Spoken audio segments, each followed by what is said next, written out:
하나님의 뜻은 이것이니 너희의 거룩함이라 곧 음란을 버리고.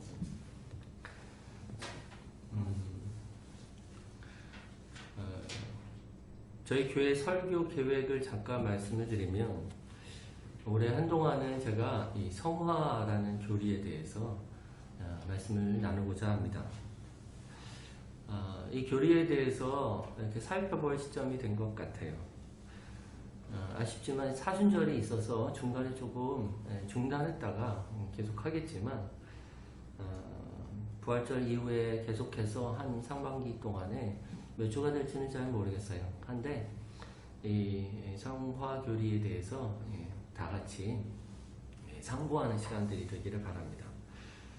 성화 교리는 상당히 다른 교리도 마찬가지긴 하지만 오해가 많습니다.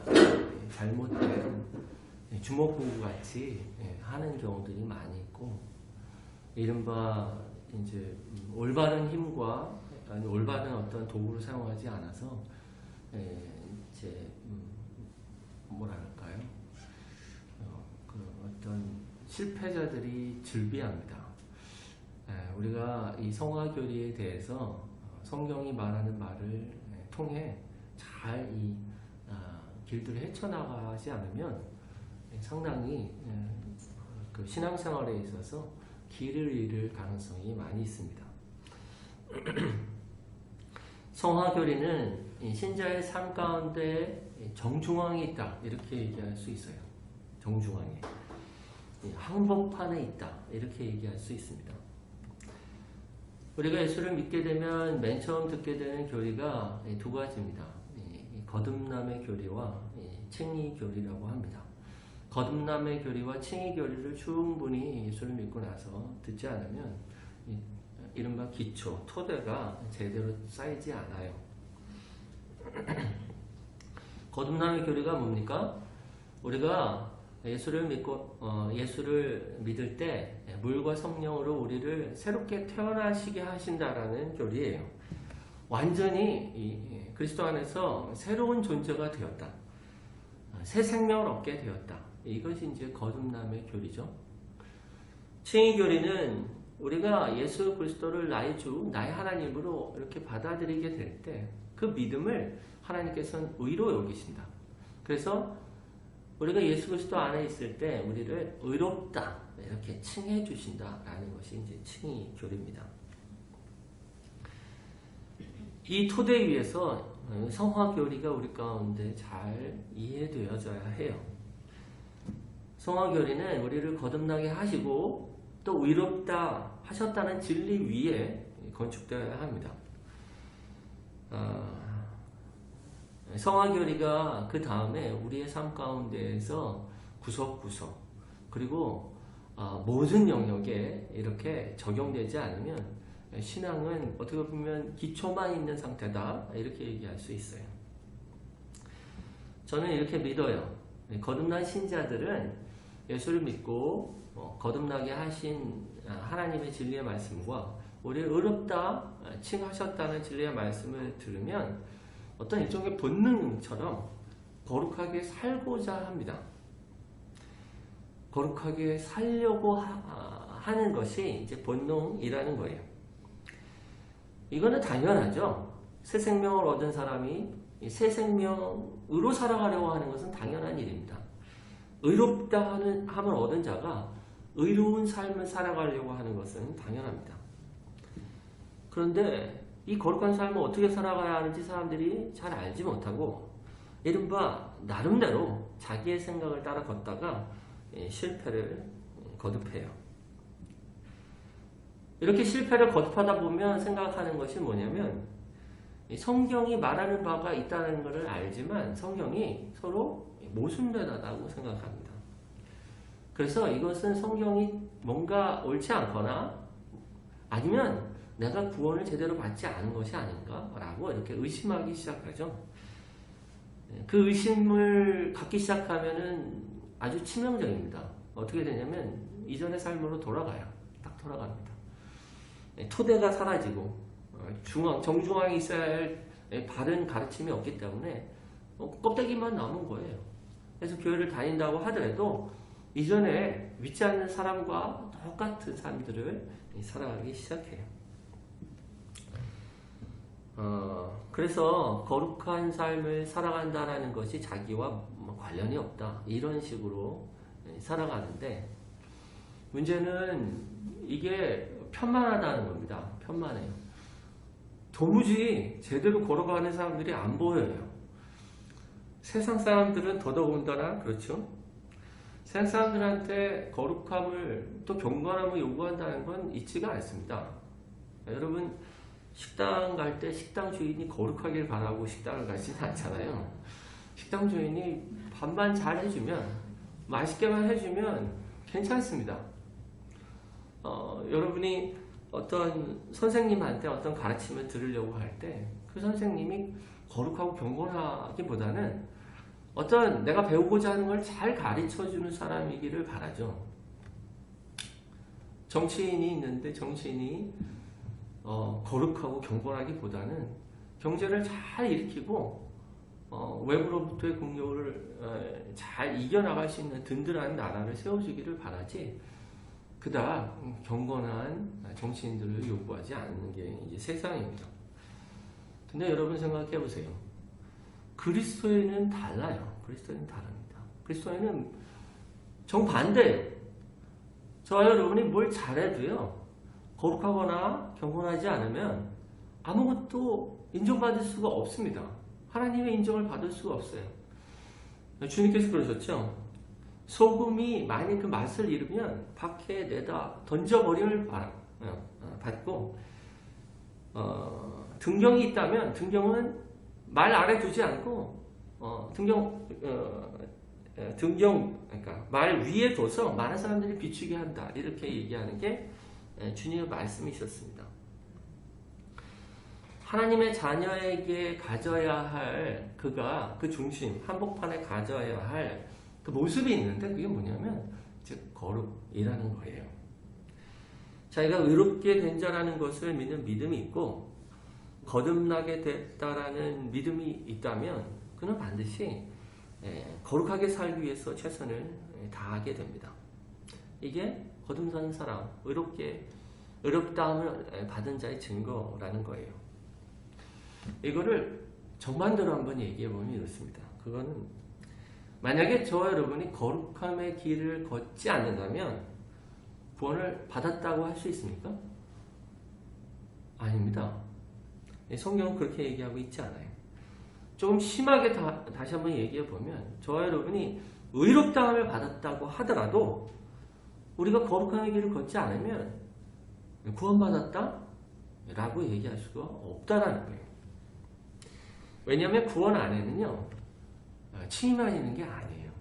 구원 안에는 칭의와 성화와 영화라는 거대한 세 가지 교리가 이렇게 핵심적으로 있습니다. 어느 하나만 독립적으로 있지 않아요. 우리가 예수를 믿을 때 하나만 받은 게 아닙니다. 고린도전서 1장 30절에 보면 너희는 하나님께로부터 나서 그리스도 예수 안에 있고 예수는 하나님으로부터 나와서 우리에게 지혜와 의로움과 거룩함과 구원함이 되셨으니 그래서 저와 여러분이 예수를 믿게 되면 의롭다함을 받는데 구원을 받는데 그것과 함께 거룩함도 받는다. 거룩함의 길을 걷게 된다라고 얘기하는 게 이제 성경이에요. 그래서 거룩한 삶을 살려고 하는 것은 옵션이 아니에요. 옵션이. 해도 되고 해도 되지 않아도 되는 문제가 아니라는 겁니다. 저 여러분 안에 이 거룩하게 살려고 하는 어떤 몸부림, 분투가 없으면 우리의 구원은 참된 구원이 아니다. 이렇게 얘기할 수 있는 겁니다. 야고보서 2장에 보면 17절에서 19절에서 이렇게 말씀합니다. 이와 같이 행함이 없는 믿음은 그 자체가 죽은 것이라 어떤 사람은 말하기를 너는 믿음이 있고 나는 행함이 있으니 행함이 없는 내 믿음을 내게 보이라. 나는 행함으로 내 믿음을 내게 보이리라 하리라. 내가 하나님은 한 분이신 줄을 믿느냐? 잘하는도다. 귀신들도 믿고 떠느니라. 이 말씀은 뭐예요? 하나님이 한 분이신 줄 믿는 것은 우리만 그러는 게 아니라는 거예요. 귀신들도 그렇게 믿고 귀신들도 그것들을 믿고 떤다라는 겁니다. 더한 말씀도 있어요. 마가복음 3장 11절에 보면 예수님을 보면요. 귀신 들린 사람들이 예수님을 보면 나와서 했던 게 뭐 가짜입니다. 예수님이 뭐 하나님 이 사람은 가짜입니다. 이렇게 얘기한 게 아니에요. 더러운 귀신들이 어느 때든지 예수를 보면 그 앞에 엎드려 부르짖어 이르되 당신은 하나님의 아들이니이다. 이렇게 얘기했어요. 그럼 예수님이 너 말 잘한다 이렇게 얘기하시지 않았는데 그게 않고 떠나가라 이렇게 내쫓으세요. 그들이 고백하는 그 고백을 받지를 않으시는 거죠. 하나님의 아들입니다. 이 바른 고백을 받지를 않습니다. 우리가 예수님을 보고 두려워하고 떠는 것 그것으로 충분하지가 않아요. 우리가 그분을 구원자로 믿고 그분의 뜻을 따라나가지 않으면 우리가 살아있는 믿음이 아니다. 살아있는 그리스도의 믿음이 아니다. 이렇게 얘기하는 게 성경의 말씀이에요. 그리스도인에게 거룩한 삶으로의 초대는 아주 거절할 수 없는 중대한 초청입니다.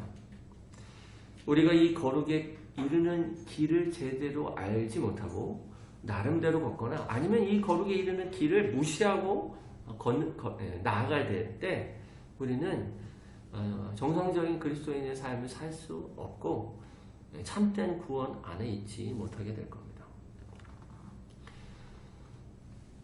오늘 본문은 그리스도인이 왜 거룩함을 추구해야 되는지를 아주 단적으로 우리 가운데 아주 분명하게 이야기하고 있어요. 3절 앞부분이 이렇게 얘기합니다. 하나님의 뜻은 이것이니 너희의 거룩함이라. 하나님의 뜻이 있다. 그게 뭐냐면 너희가 거룩해지기를 내가 뜻하고 있다 라고 얘기하고 있는 거예요. 하나님의 뜻이라고 얘기할 때 우리는 세상의 뜻과의 차이를 좀 구분해서 생각할 필요가 있어요.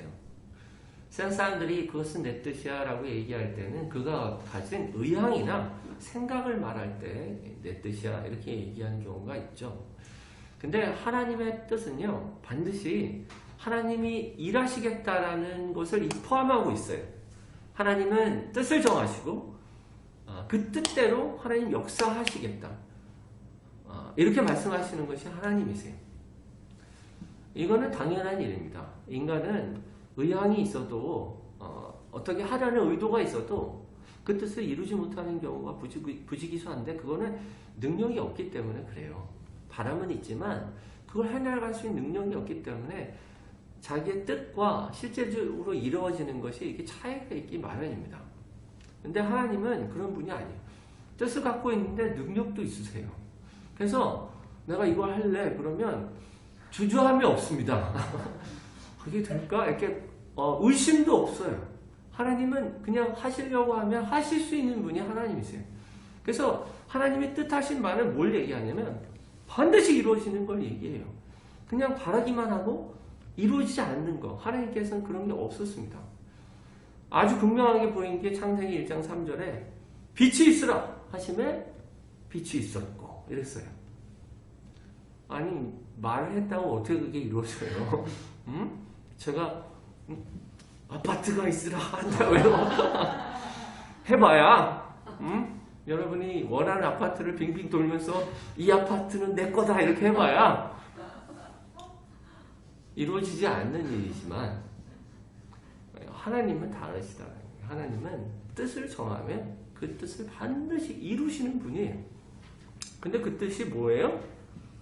우리의 거룩함입니다. 그러니까 피할 수가 없어요. 우리가 이걸 작게 여길 수도 없고 이것들을 향한 하나님이 일하심을 우리가 거부할 수가 없는 겁니다.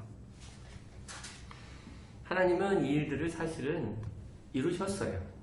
이루셨습니다. 물론 지금도 우리 안에서 이루고 계시지만 오늘은 이루신 부분들을 세 가지로 좀 살펴보고자 합니다. 하나님의 이 우리를 거룩하게 하시려는 뜻을 이루신 첫 번째는 뭐냐면 하나님은 우리를 택하심으로 이 일들을 이루셨습니다. 우리 데살로니가 후서 2장 13절 한번 찾아볼까요? 데살로니가 후서 2장 전서 다음이죠. 13절 말씀 한번 한 목소리로 읽겠습니다. 시작. 주께서 사랑하시는 형제들아, 우리가 항상 너희에 관하여 마땅히 하나님께 감사할 것은 하나님이 처음부터 너희를 택하사 성령의 거룩하게 하심과 진리를 믿음으로 구원을 받게 하려 하시니. 여기서 13절에 하나님이 우리를 택하신 목적에 대해서 나오는데요. 그것은 우리를 구원에 이르게 하시려고 우리를 거룩하게 하시는 게 목적이라는 거예요. 거룩하게 하시는 것이 우리를 택하신 목적이다 라고 얘기하고 있습니다.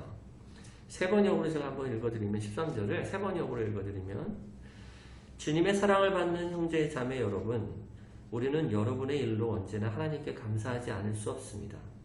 하나님께서는 여러분을 성령으로 거룩하게 하시고 진리를 믿게 하여 구원에 이르게 하시려고 처음부터 여러분을 택하여 주셨기 때문입니다. 하나님이 우리를 택하신 목적은 뭐냐면요, 거룩하게 하시려고 하신 거예요. 우리를 택하셔서 거룩한 삶을 살아가도록 우리를 그렇게 택하셨다, 이렇게 얘기하고 있습니다. 베드로전서 1장 2절도 마찬가지인데 제가 읽겠습니다.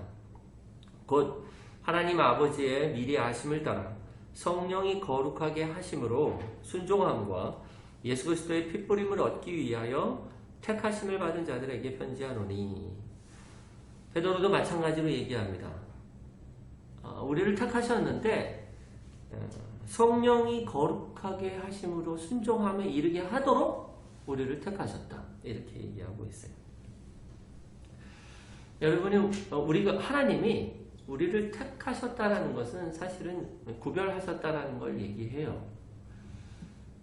어떤 것들은 택하면 택하지 않은 게 있기 마련이기 때문에 그렇습니다. 택함 받은 것과 택함 받지 못한 것의 구별이 택함에는 반드시 나타나요. 그러니까 택함 안에는 의도가 있는 거예요. 택함은 하나님의 마음을 가지고 무언가 의도를 가지고 뜻을 가지고 우리를 택하셨다라고 얘기했다는 것을 포함하고 있는 겁니다. 이건 뭘 얘기하냐면요, 저와 여러분은 세상 사람들과 다릅니다. 달라요. 택함받지 못한 세상 사람들과는 달라요. 그리스도인들은 구별된 존재라는 걸 알아야 합니다. 하나님의 뜻, 이 거룩함을 향하여 구별된 존재라는 것을 알아야 돼요. 우리가 이 하나님의 우리를 선택하셨다라는 이 선택을 알 때 우리는 우리 자신이 이제 그 선택받은 자로서의 삶을 살아가야겠다, 이렇게 우리 자신을 이렇게 내어드리기 시작할 겁니다. 거룩함은 다시 말하지만 해도 되고 안 해도 되는 것이 아니라 하나님의 정권적인 선택하심 안에서 이루어진 것임을 우리 가운데 마음 가운데 믿고 그렇게 나아가기를 바라요. 두 번째로, 하나님께서 우리를 거룩하게 하시려고 하신 일이 뭐냐면 독생하신 아들 예수 그리스도를 이 땅 가운데 보내신 일입니다. 예수님께서 이 땅 가운데 오셔서 죽으신 사건은 하나님이 정하시는 거예요. 하나님이 뜻하신 겁니다. 왜 그렇게 하셨습니까? 우리를 죄로부터 건지게 하시기 위해서 그렇게 하신 거예요. 예수님이 이 땅 가운데 오셔서 십자가에서 죽으신 이유는 단지 우리의 죄를 속함받기 위함만은 아닙니다. 우리의 죄를 용서하시기 위함만 있는 것은 아니에요. 예수님이 십자가에 달려 죽으셔서 이른바 우리가 갖고 있는 죄에 대한 책임, 죄책을 담당해 주셨어요. 죄에 대한 책임이 모든 사람에게 있는데 그 책임을 감당하려면 죽음이라는 대가를 지불해야 했어요. 그래서 예수님은 오셔서 이 죄에 대한 책임을 담당하시고 우리를 십자가의 볼로 깨끗게 하시고 우리를 용서하셨어요. 그래서 십자가의 사건에는 핵심에 우리의 죄를 용서하신 게 있어요. 근데 그것만 있는 게 아니라요. 죄책뿐만 아니라 죄가 갖고 있는 그 다음에 영향력이 있어요. 죄를 지은 사람들 가운데 있는 죄의 영향력도 제거하시기 위해서 오신 겁니다. 로마서 8장 2절에 보면 이는 그리스도 예수 안에 있는 생명의 성령의 법이 죄와 사망의 법에서 너를 해방하였습니다. 법은 일종의 규칙이에요. 법은 틀입니다. 어떤 일관된 법칙, 일관된 어떤 방향이에요. 생명의 성령의 일관된 방향이 죄와 사망의 일관된 방향에서 우리를 해방하셨다는 거예요.